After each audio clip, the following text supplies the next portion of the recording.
caliber is concerned, it is a little bit of Big Brother, but again, it's very tightly regulated and controlled, as far as access for the police officers, and I don't envision it becoming. I would hope that our legislature, if we started getting these types of requests, so that you can think of a number of circumstances where releasing the information would be bad. I think of domestic violence situations and things like that where somebody could use this tool. So I would hope that the legislature, and they could do it, they could exempt this data from freedom of information statutes if they chose, and they may have to make that decision at some point. They may. And I would just also suggest that anyone with one of these has given up all privacy they have. Right. I mean, these phones are used in solving crimes everywhere and any time. So if you're concerned about your privacy, just throw your phone away for starters. No one's going to do that. So we're past that, unfortunately. We got information from the COG a couple of years ago about the Mountain Road pass-through, where they're using cell phone tracking data to be able to tell you literally how many people drove down Waterbury Road and then used Mountain Road to connect out to Route 10. So yeah, you're right. It's frightening. Okay. And people put a lot more on those voluntarily themselves than we will ever be able to put based on a fixed license plate reader. And there's a GPS device in it. Yeah. I mean, that's the whole thing. Right. That's how they find murderers. Yeah. Okay. Anything else? I know we talked a lot. Do we get to vote on this? Yeah. No, I said, do we get to? I'm hoping we Hope get so. to. Okay. You always incite conversation, whether it's inciting it or, well, whatever it is. I'm letter B on the list too. I asked for 34, but I'm giving back 21. It's not really a fair swap, but Okay. Well, now we're ready to call for a vote on this. So I will call for a vote. All those in favor signify. Any opposition? Thank you. You've got a unanimous approval thank you. with an unlikely outcome or an unexpected outcome or to be anticipated outcome. We just have to wait and see. Thanks. Okay, we now move to the acceptance and appropriation of a total of $2,100 from the sale of out-of-service Cheshire Police Department vehicles to the capital asset proceeds police account to offset future fleet vehicle-related expenses.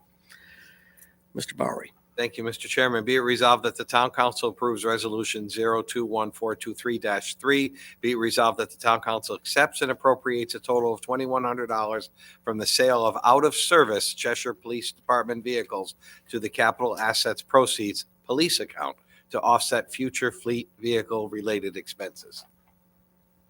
We have a motion. May I have a second? Thank you, Mr. Walsh. Conversation, if any? Mr. Chairman, the Budget Committee spent due time diligently looking at this issue and decided unanimously to recommend to the council that the used items that are no longer serviceable or workable were sold, and therefore that money should be used for future vehicle expenses. It's the Christmas party.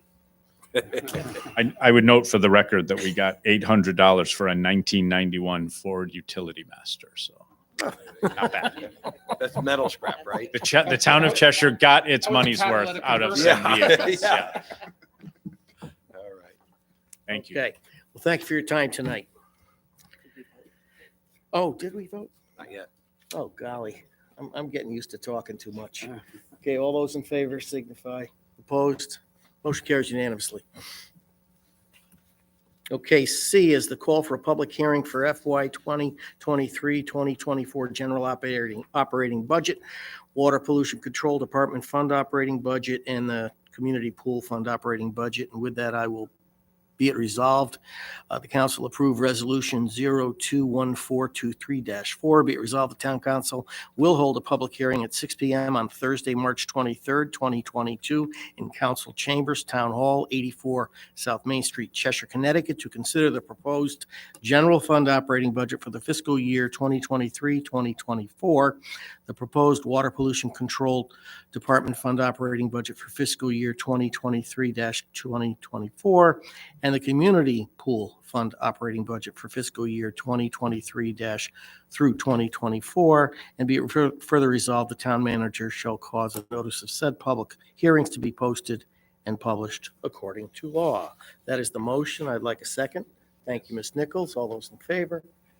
Motion carries. See you for that great public hearing. Finance has its job. Sean's got his ringmaster role again. We'll see you then. Next, we go to the discussion regarding Curve Hill Sidewalk Steep Grant Project additional appropriation. There is a motion. So I guess we can get the motion on the table and go for a second on that and a discussion, and then we'll see how we decide to handle it. Would you like to do that then? Thank you. Be it resolved that the Town Council approves Resolution 021423-5, whereas the Town Council has determined that the Curve Hill Road Sidewalk project costs and state requirements have increased to a level that makes the project no longer attractive or affordable, even with grant funding. Therefore, be it resolved that the Town Council cancels said Curve Hill Road Sidewalk project, and be it further resolved that the Town Council hereby rejects a $128,205 small town economic assistance program steep grant for the Curve Hill Road Sidewalk project, overturning Resolution 112420-4 that accepted the appropriated said grant and authorizes town manager Sean M. Kimball to execute any and all documents necessary for the cancellation of said grant. We have a motion. May I have a second? Thank you, Mr. Veliver. And with that, we have staff, I would think, who could introduce and discuss this. We have Sean Kimball and Dan Bombero. And if they would take off the lead there, Dan, we'll get started on the conversation. Absolutely. I briefed the Budget Committee earlier to some extent on this. As you recall, I was here last month to recommend to the council that we appropriate additional funding to support this project. Through further investigation and conversations with folks at the state, we've come to find that there is some program already underway with the state. They've identified this project through their own funding for development, and we'll be likely to see a design completion in 2025 through the state DOT. With that, the additional costs have made this project less feasible, and the recommendation from staff is to deauthorize the project. Pretty concise explanation. I know it obviously begs the question of, service protection for the public. These are issues we probably have to contemplate and weigh against approving the declination of the funds. And that's probably where the discussion can begin tonight. I don't know if you want to just sort of address. Yeah, I mean, to be clear, the council kind of has a decision to make here. If you'd like to move forward with the project quicker, it's going to cost more local dollars. That's really the sum total of it. I think on balance, as staff has evaluated, the timeline, and after conversations with the state, again, we have a design that's been vetted, approved by DOT. That fiscal 25 design timeframe is realistic. It's what DOT suggested that they would have, but if they accepted our own design, they might be able to move that up even a year earlier. But ultimately, what has happened here is the intersection is the vast majority of this project. We're trying to do a sidewalk project, but it's a sidewalk project that understandably, because we were touching Curve Hill and Route 10, had to involve the intersection. As soon as you touch the state's intersection for an unimproved intersection, you take the responsibility of paying for the upgrade of that entire intersection, all four corners effectively, because of the nature of signalized crossings.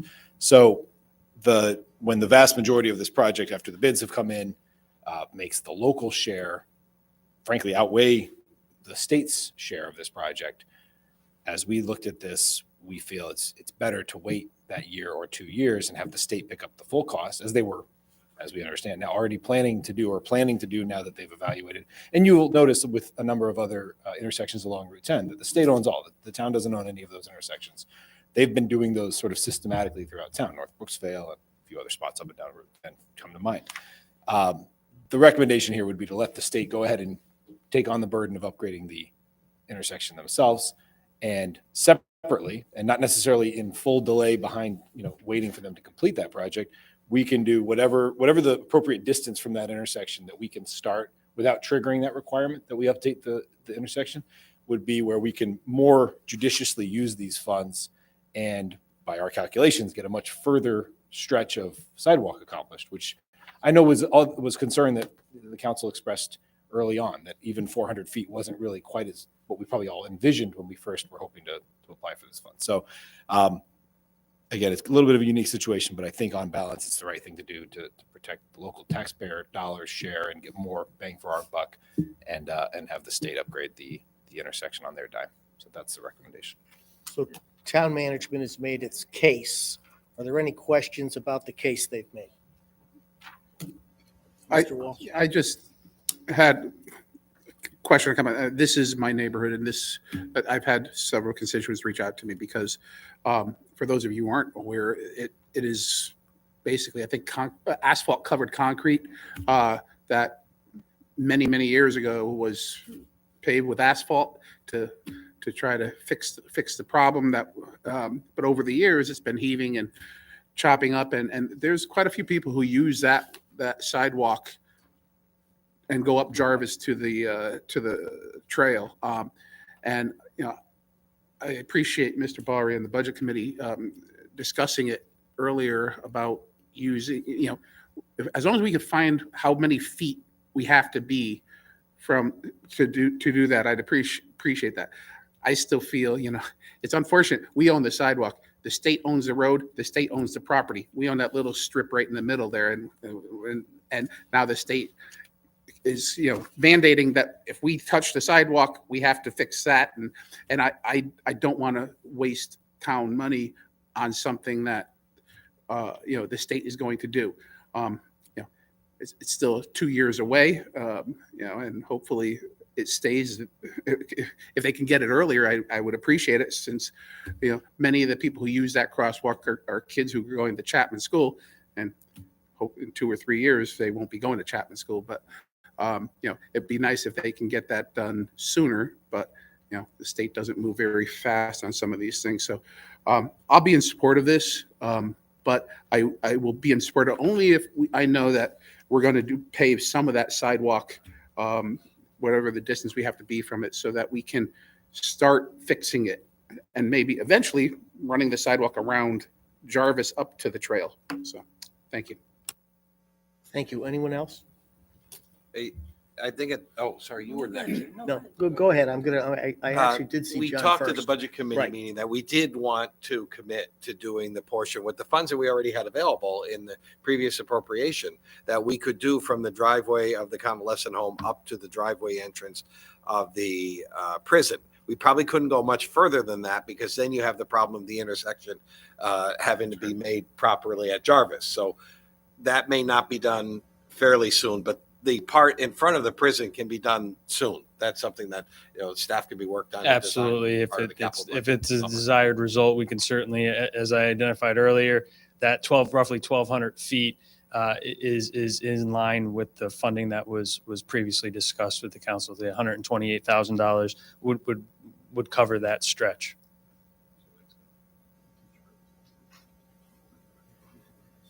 That's not on the radar, but that's going to be Is asked. the Jarvis corner? We could certainly check with the Because DOT it's- to see what the It'd be level nice of if interest that's is covered there. at the same time, so Absolutely. that when we're doing it, yeah. John, you had a question, right? I just had two questions, Dan. One was that intersection, and I don't pay that much attention. I don't think I walk it that often. It's serviceable right now, right? It just is in need of. It is serviceable. There were upgrades done years ago. However, they aren't compliant to current standards. So But the pedestrian, crosswalks function and there's crosswalks function, buttons yep. and everything. Okay.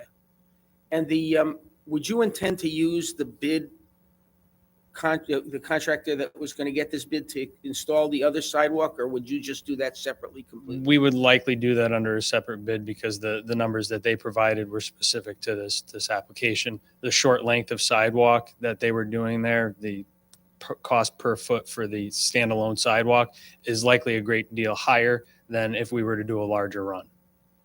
And I would concur with Don, I think, that said that to go as far south as you can without triggering a default that you're responsible for the signalized intersection and the crosswalks clearly would be, to the extent that the money will carry that far. So, but those are the only questions I had. Thank you.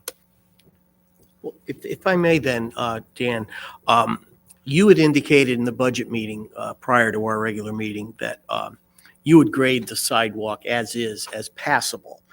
And you also indicated that the town had done some patchwork. We're free to make repairs. It's the replacement aspect Correct. that becomes the trigger. So if there's if there's a necessary repair, that's something that would just fall under the normal responsibilities of the town Correct. to limit liability. And that could be done, Sean. You'd assure us that that would be done and is ongoing. Yeah, the area specifically in front of the convalescent home, when this was first brought to Public Works attention, Public Works crews did go out and they did do asphalt patching within that area of concern. And again, we can maintain those areas until such time as the intersection improvements have completed, and we can go on with the full replacement with concrete sidewalks. Perfect. There's, I think without any further questions, there's a motion on the table. I'll call for a vote on the motion. All those in favor? Opposed? Motion carries unanimously. Thank you for that. We now come to Valentine's Day. The approval of the town attorney contract extension. Ms. Pavano. Yes, thank you, Mr. Chair. Be it resolved that the town council approves resolution 021423-6.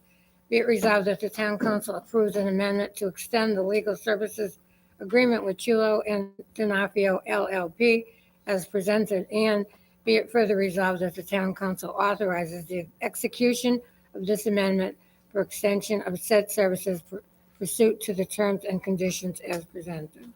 Okay, we have a motion with a second. Thank you, Ms. Nichols. Any conversation? Any discussion? Okay. Well, seeing none, I'll call for a vote on this. All those in favor?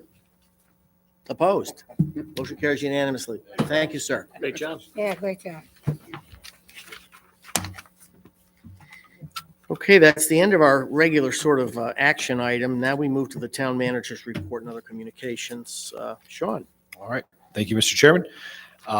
Just a few updates for this evening. As some of you probably saw online and shared on social media, but we just released the AARP Age-Friendly Community Survey. So we just encourage everybody to participate.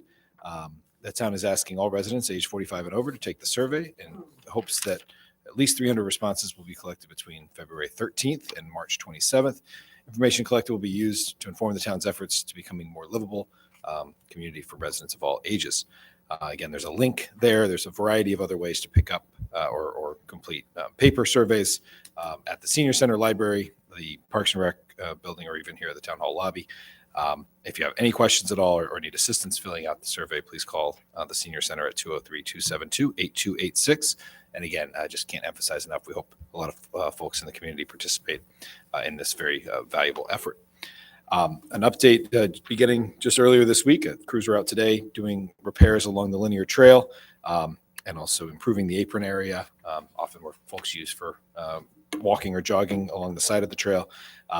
That work is being done in segments throughout town this week and next week, so there will be sections that are temporarily closed. So wanted to alert folks to that and let the council know in case you get any questions. We have scheduled a mattress recycling event for March 4th at Quinnipiac Park. That's from 9 a.m. to 1 p.m. Again, on March 4th, residents can drop off their mattresses, box springs at no charge. And finally, I know we passed on this update to the council earlier in the week, last week, but pleased to announce the 2022, October 1st, 2022 grand list was filed at just over $3 billion, or first time crossing $3 billion, representing an increase of $66,643,000 or 2.25% over the prior year's grand list. You'll see there the real estate increased $24.5 million, personal property by $14.5 million, and motor vehicles by $27.4 million. A reminder for anyone who's interested in appealing their assessment, the deadline is this Friday, February 17th. Must submit a written application to the Board of Assessment Appeals.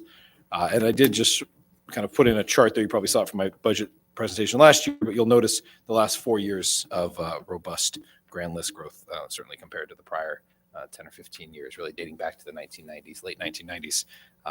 We've continued to have pretty substantial grand list growth here in town, so good to see. And other than that, just one quick update. The Cheshire Library will be having a brief closing early on Saturday at noon due to installation of new flooring in the main entrance area.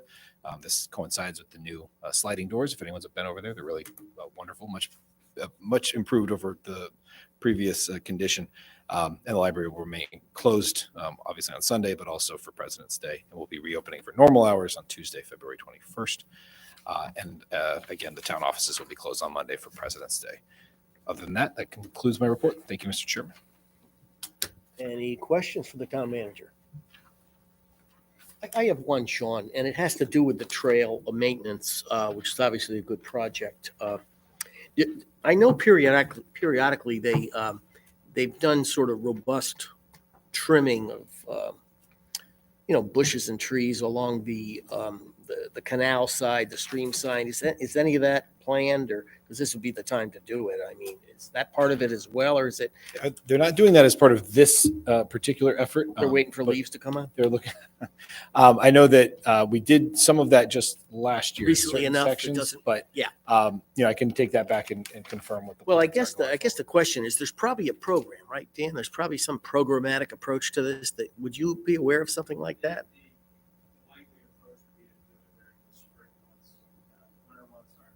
Best time to be doing pruning if you're going to be expecting the tree to survive. So scrub brush and such that you're cutting out completely can be approached in that manner. But if you're going to be doing pruning or trimming, it's really not the best time. Okay, because I guess I was recalling some instances where they did some pretty robust, probably because it was over just too much, and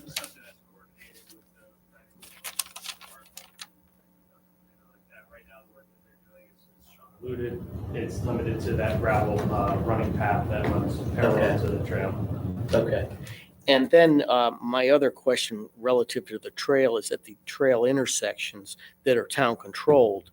Line marking has deteriorated on a number of them, particularly, I can't say I think Jarvis looks pretty good, but obviously North Brooksville is a state road, and that's excellent. But the one on South Brooksville, perhaps even Mount Sanford, there's fading that's gone on with some of the little slowdown sort of things. And I don't know if PD does that. PD would usually coordinate that painting contract, so we can help bring that. And I know that's sort of a spring thing probably as well. But again, I think that's something that's really deteriorating in a few instances. Yeah, I'll take that back to the police chief and see if they can identify some areas to do some additional painting there. Okay. Anyone else? Great. We have the other reports in our packet from police and fire. So with that, I'll move along to reports of committees of the council, and I'll start to my left with the chairman of the various subcommittees. Sandy? No report. Mr. Philibert? Just that the ordinance committee will be meeting next Wednesday, the 22nd, to take up some things that are still outstanding. Okay. Ms. Nichols? Personnel will get busy as we approach the budget season, so we have to be looking ahead at talking about some budgetary items. Gotcha. We haven't got scheduled yet. Understood. Mr. Walsh? Solid Waste met last week to discuss the NEF, like that, Peter? NEF fund, which is just over $17,000. We have a lot of different ideas, and we still haven't come up with how to use that money wisely. So we are going to continue that discussion to see how other towns are using it. And we did have a discussion on bulk trash pickup for this year. We are waiting to hear costs And hopefully by our next council meeting, we will be able to bring something forward to discuss. That's it. Mr. Bowery? Can I comment on that first? So I Sure, read of your course. minutes, and I would, just as my one town council member vote, would prefer that you keep it as every 2 years and not 3 years. And that was a discussion in there. So just to lobby you a little bit for that. All right. Budget committee, process starts March 14th. Town manager will have it budget out. We'll all meet at 6 o'clock that evening instead of the full council meeting at 7. It'll be in a 1 hour budget special meeting, and he'll review it, and we'll have our, generally Tuesdays and Thursdays will be our meeting, 6 o'clock. We'll try to keep them to 2 hours, and it's worked well before, so we will continue that. Okay, good. John? Any other reports? Okay. Seeing none, we'll move along to, I'm going to bypass miscellaneous for the hell of it. I'll go to liaison reports. Again, I'll start on my left. No report. Only from the library. I hope you go and see the new sliding doors that make a wonderful entrance to the library. They automatically open and close, so that changes, and they're going to be closed. The date's February 26th, I believe, that weekend. Or is that correct, February 26th? It's this weekend. Oh, it's this weekend. This Saturday, Sorry. yep. Okay, the 18th, they'll be closing early to redo the inside lobby floor where those doors close, and it's wonderful. So take a look. Excellent. No report. Thank you, Mr. Walsh. Mr. Barber? Mr. Malone? Mr. Talbot? Mr. Chair, you were kind enough to excuse me from doing a Park and Rec 2022 recap, and I promised you I would do it tonight, so I will give you a brief 2022 Park and Rec recap, starting with their projects and recommendations, open space use and ordinances, commission bylaws review, Bartlett South Master Plan, Mixville Park, John G. Martin Foundation Outdoor Educational Center Planning, Mixville Park Operational Master Plan, dealt with the issue of linear trail e-bikes, paver walkway fundraiser for Mixville's new building project, memorial tree necklaces to add to or replace the memorial bench program to establish an account for new tree replacement needs at the parks, and a parks naming policy as well. Park enhancements at Mixville included the master operational plan and process with final review in April. Obviously, we just talked about the John G. Martin building in progress, slated to be completed early spring 2023. At Cheshire Park, the pickleball courts now have brand new lighting. McNamara Park, the Department of Public Works grounds added a buffer of replacement arborvitaes along the basketball court. The fields continue to get attention, working with CYB and the Iron Workers Union 424 to create dugouts similar to the dugouts in use at Bartlett for the 4 fields at McNamara Park. At Quinnipiac, the restroom ADA improvements are in progress. Department of Public Works is working with Cheshire Soccer Club to reduce goal mouth wear by repinning the fields to have an alternate field configuration. At Lock 12, the pavilion that is in need of many repairs is being reviewed by Public Works and Mr. Bombero to devise a plan to rehab. At Bartlett Park, the Department of Public Works grounds is reconstructed the pitching mound on field 1. They also reconstructed fields 2, 3 to include the infields, bases, plates, painted the dugouts. The Bartlett South project design has ended and is entering the next phase, as we heard from Mr. Malone earlier. And at the community pool, a camera surveillance system has been installed and is operational. So that is a quick recap of Park and Rec from It's a 22. very busy group, an important group, and people take advantage of our services there, so it's terrific. I just, Yes, John? Peter, thank you for that. And when you do talk to them again, I still, as one individual, would like to see, and I didn't hear it in there, maybe I missed it, an evaluation of upgrading the lights at the basketball court at the youth center. I'll Terrific. talk to them about it. Yep, thank you. Jim, did you have anything? I do. Nothing nearly as extensive as the Park and Rec Commission. They're keeping you guys busy. Just a quick comment about Public Safety Commission, because they're always eager to do lots of things. They had in their recent meeting, they discussed, kind of related to the chief being here tonight, discussed the possibility of having a public forum to talk about, or to have the task force there to talk to the community about what is being done as far as stolen cars and personal property, and to have a kind of a Q&A that the public can come and hear what the officers have to say. So early stages of kind of planning that, thinking about that, but something you guys may be hearing more about in the near future.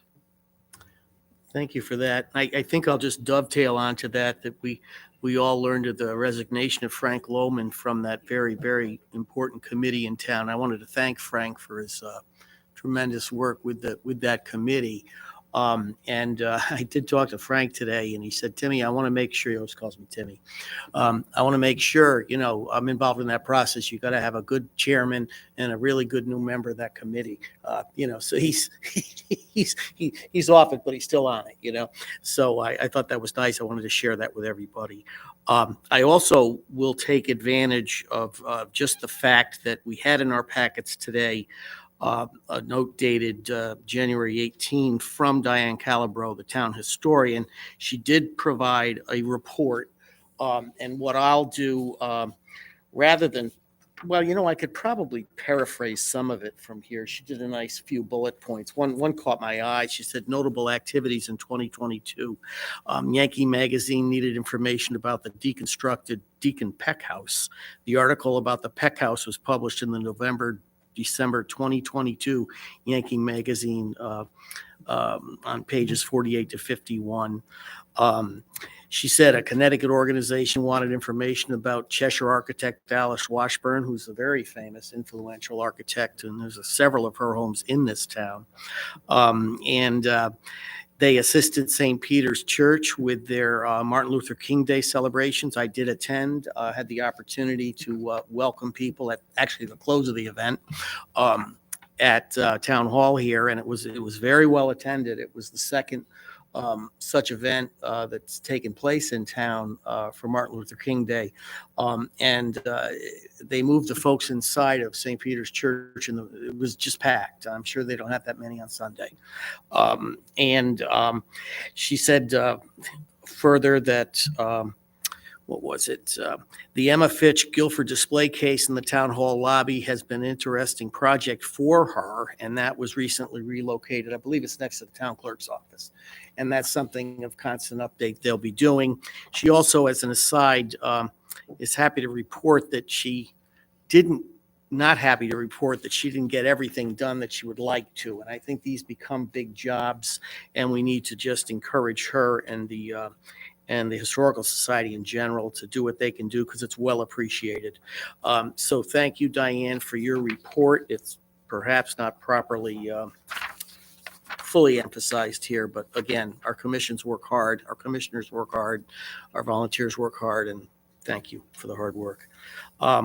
With that, we come to probably something that's going to be rather fulsome tonight, appointments to boards and commissions. I do. Okay.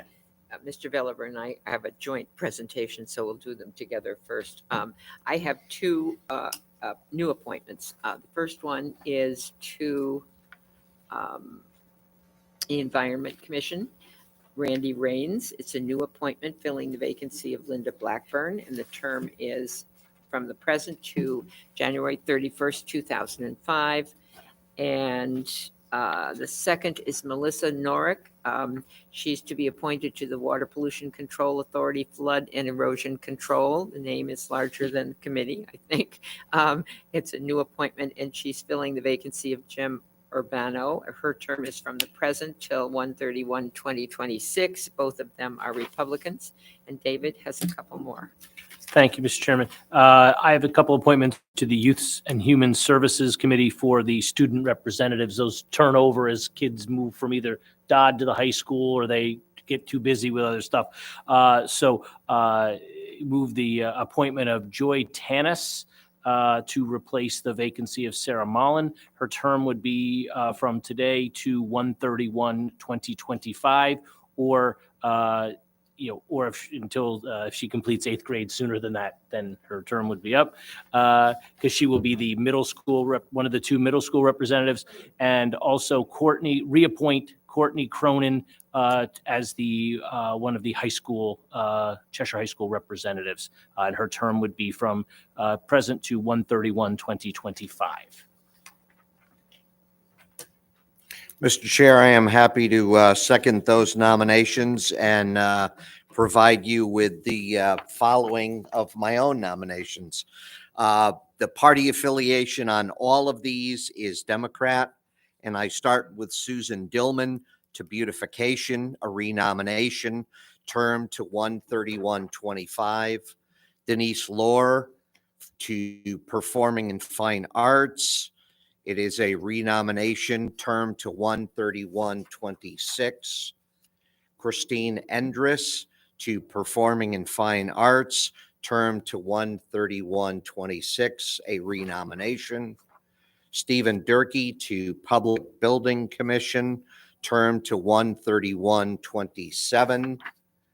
David Arai to Public Building Commission, renomination, term to 1/31/27. Maria Colacry to beautification, term to 1/31/25.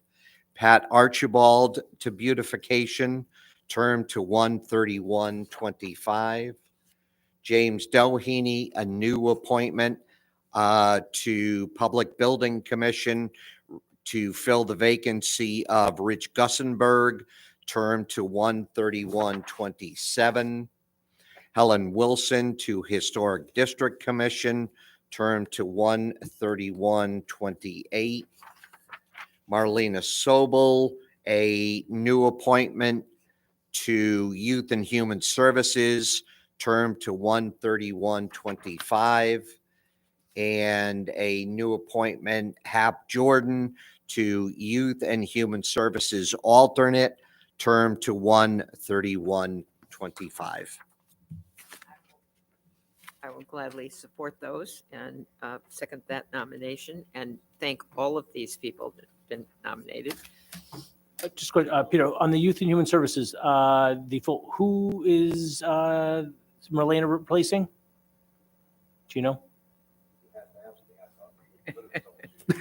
It is not on my form, but I can, I'll look it up.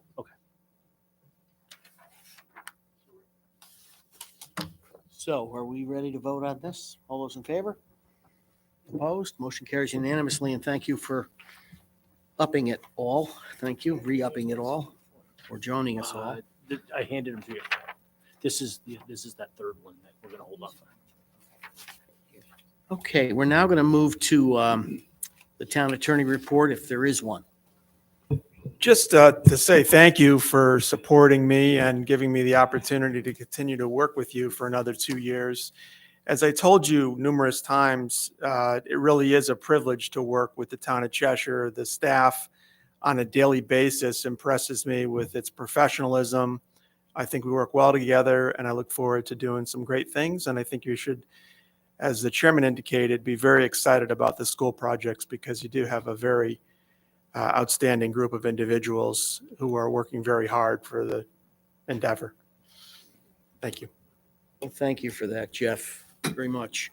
With that, we're going to go to 13, which is council communications, letters to the council. And I would like to, I know we received an email as a whole council yesterday from a Kevin Fiore, dated Monday 13. His primary concern expressed to members of the council had to do with certain members of the Planning and Zoning Commission, and generally, without reading the whole letter, he was concerned really about a decision that might not go the way he thought it should. I did think it was an incomplete understanding of the facts, but I did also want to point out, because we've had this is the second time the council's been visited upon, whether in a form like this or in-house, with issues concerning planning and zoning matters. And I just wanted to restate for the public edification that there is a strict bifurcation between the actions of a council and the land use agency for obvious reasons. And also, having been a planning and zoning commissioner, they're judges, you know, they judge what's put before them, and they have public hearings where everything has to be said at a public hearing, and then they have to opine and judge in public. They don't have caucuses like we can have as political parties before a council meeting to discuss what we're doing. They have different standards, but I would also advance that they fall under the same ethics principles that we all abide to or are reminded of every beginning of every term year that we serve as elected members, as volunteers to the public in this town. And that I just wanted to remind really the public at large that your volunteers do the best they can to the extent they can do their best, supported by staff in all departments that are up to the task. And at the end of the day, residents, constituents, unfortunately, may not always be happy with the outcomes, but we are doing our best, and that's the best I can say for us volunteers. So with that, I'm not aware of any other communications we've all seen that someone needs to speak to, but if there are and someone wants to bring it to the fore, that's fine. Okay, so seeing none, I guess we have some items for executive session to include contract negotiations, pending litigation, and land acquisition. And with that, I will ask for a motion to go into executive session. I will ask Sean to remind me, besides the council, who that should include.